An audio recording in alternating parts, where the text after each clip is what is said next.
প্রথমেই অবশ্যই নজর রাখতে হবে নাগের বাজারের দিকে। কাকভোরে ফের অগ্নিকাণ্ডের ছবি শহর কলকাতার উত্তর ভাগে। এবার দমদমের নাগের বাজারে বিপর্যয়। যশোর রোড লাগোয়া মল রোডে আইসক্রিম ফ্যাক্টরিতে আগুন। বিপদ ছড়িয়েছে পাশের গেঞ্জি কারখানা গোডাউনে।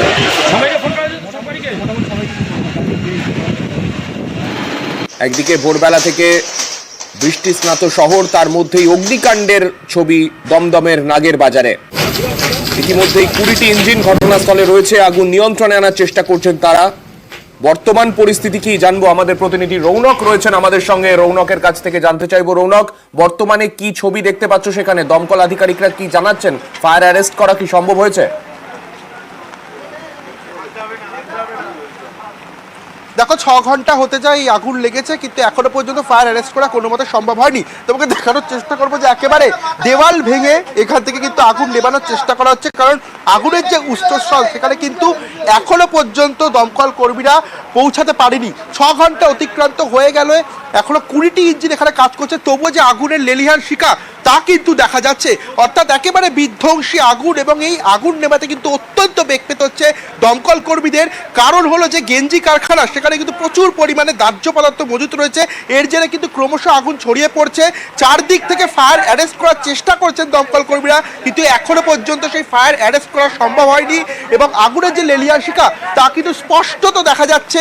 চারিদিক থেকে কিন্তু দেওয়াল ভেঙে দমকল কর্মীরা ভেতরে প্রবেশ করার চেষ্টা করছেন, এবং যে শেড, সেই টেম্পোরারি শেডও কিন্তু কাটা হয়েছে। তারপরেও কিন্তু যে উৎসস্থল সেখানে পৌঁছাতে পারেননি তারা।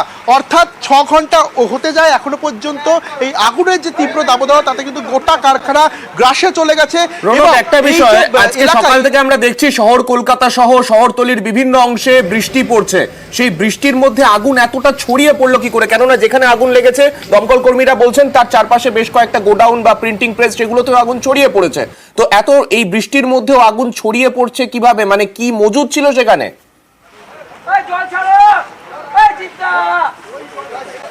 দেখো, একেবারে সান্ডিক এই যে কারখানা, এখানে কিন্তু প্রচুর পরিমাণে গেঞ্জি রয়েছে, যা কিন্তু দাহ্য পদার্থ।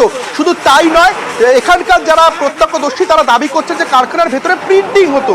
সেই প্রিন্টিং এর ক্ষেত্রে কিন্তু গ্যাস সিলিন্ডার ব্যবহার হতো, এবং একের পর এক কিন্তু গ্যাস সিলিন্ডার বিস্ফোরণের কথা বলছেন প্রত্যক্ষদর্শীরা। এবং তারা বলছেন যখন এই আগুন লাগে 3টে থেকে 3:15 নাগাদ, তারপরে কিন্তু বেশ কিছু গ্যাস সিলিন্ডার বিস্ফোরণ করে।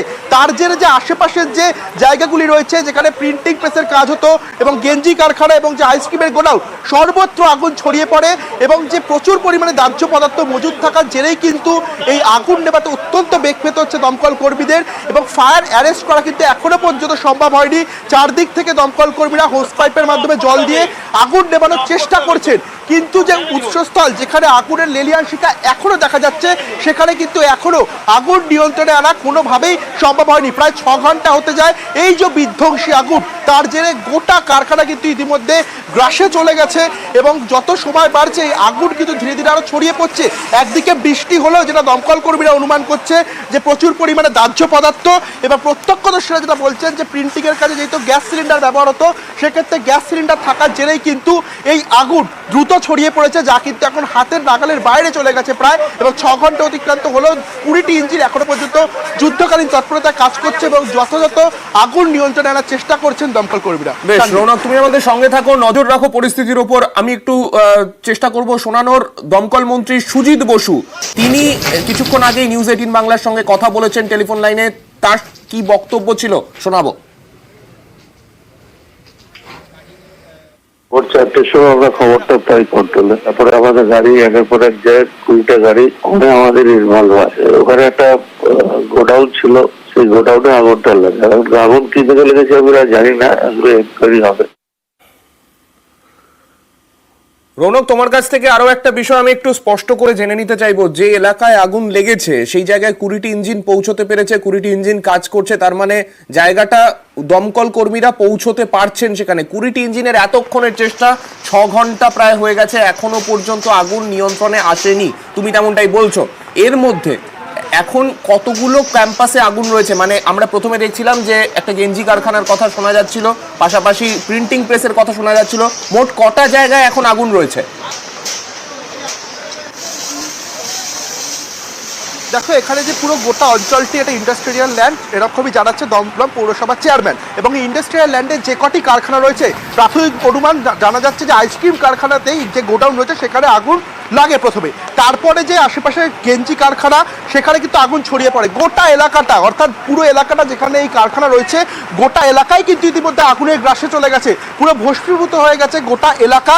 এবং এই যে ভেতরে যে ফায়ার সিস্টেম একটা অভিযোগ আসছে এবং যারা ভেতরের কর্মী এই কারখানার কর্মী তারা কিন্তু জানাচ্ছে যে ভেতরের ফায়ার সিস্টেম কোনো মতে কাজ করেনি যখন এই আগুন লাগে। এবং আগুনের তীব্রতা এতটাই ছিল যে আইসক্রিমের গোডাউন সেখানে আগুন লাগার 30 মিনিটের মধ্যে তা কিন্তু এই গেঞ্জি কারখানায় দ্রুত ছড়িয়ে পড়ে। এবং যেহেতু গেঞ্জি কারখানার ভেতরে প্রচুর পরিমাণে দাহ্য পদার্থ মজুদ তার জেরেই কিন্তু আগুন দ্রুত ছড়িয়ে পড়ে। এবং তারা যেটা জানাচ্ছেন যে ভেতরে গ্যাস সিলিন্ডার ছিল সেখানে গ্যাস সিলিন্ডার বিস্ফোরণ হয়েছে, এর জেরেই কিন্তু আগুন দ্রুততার সঙ্গে ছড়িয়ে পড়ে। এবং যেহেতু ভেতরে প্রচুর পরিমাণে দাহ্য পদার্থ রয়েছে দমকল কর্মীদের কিন্তু এখনও বেগ পেতে হচ্ছে আগুন নেভাতে।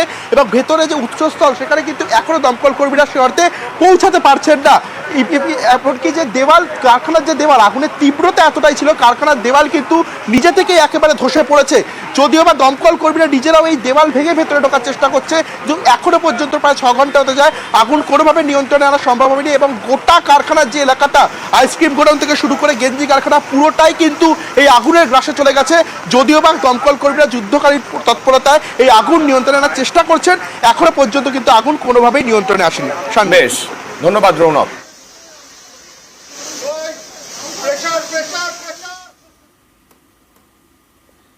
শুধুমাত্র দমদমের নাগের বাজার নয়, সাত সকালে অগ্নিকাণ্ড দেখা গেল ডেবরাতেও। বালিচক লক গেটের কাছে ভস্মীভূত পরপর 3টি দোকান। শর্ট সার্কিট থেকেই বিপর্যয় বলে প্রাথমিক অনুমান পুলিশের। ঘণ্টাখানিক পর ঘটনাস্থলে পৌঁছয় দমকল। অভিযোগ বাসিন্দাদের তেমনটাই যে দেরি করে পৌঁছেছে সেখানে দমকল।